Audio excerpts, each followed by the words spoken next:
These two guys are very sluggish today. They were out here looking pretty gone all night.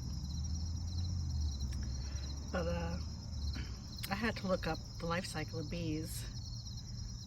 And apparently in late summer, the colony switches from producing worker bees to producing queen bees. So they mate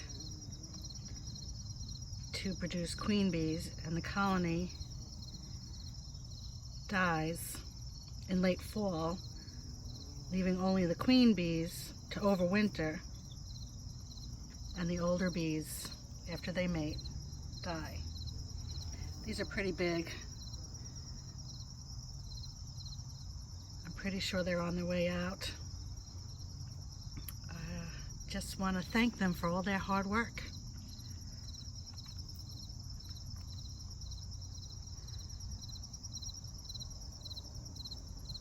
I just had to make that correction from yesterday's video. I feel a little silly for kind of treating it lightly, that the bees were dying or overdosing on pollen. But the pollen is heavy on them now because it's wet. And I'm pretty sure these bees are on their way out.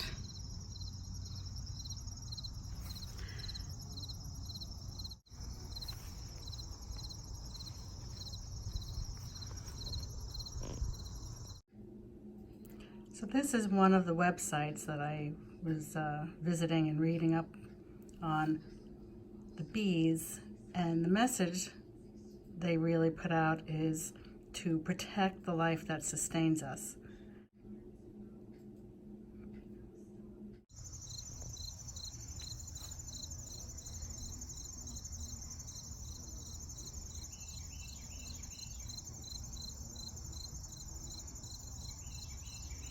So with that being said, I read on another website that if you do find a bee looking wet and bedraggled and in a sorry state, that they could just be resting and they might need some water if there hasn't been any rain, and that you could provide them with a shallow dish of 2 tablespoons of water and 1 tablespoon of sugar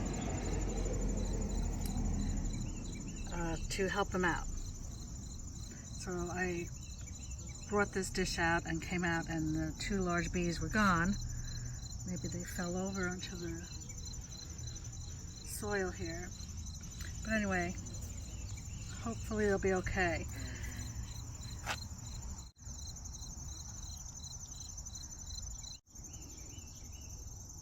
I don't know, these guys are pretty big. Maybe they're back at it.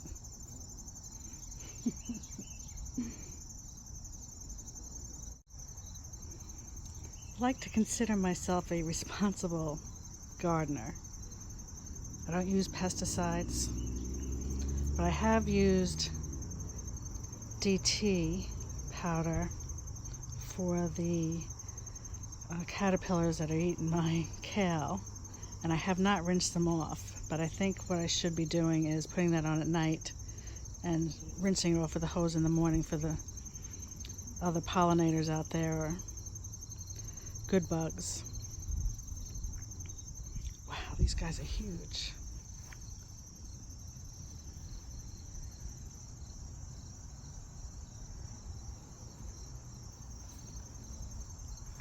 But everybody should, if you're a gardener, everybody should be a responsible gardener, of course, right? So that's my little bee story, and I'm going to look up some more information to make sure I'm not hurting them.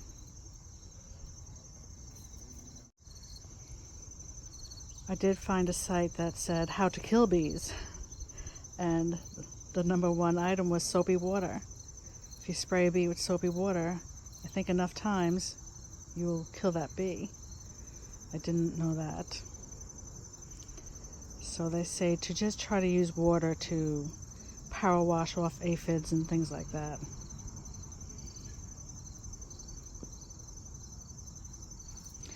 And provide flowers for the pollinators if you can, flowers that bloom year-round, or as long as you can for the season.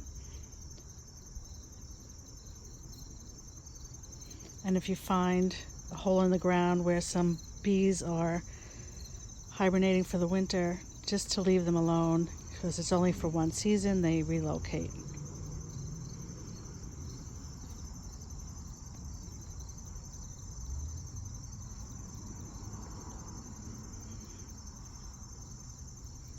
But I'm going to keep reading up and see what else I can do to make sure I'm not hurting these pollinators.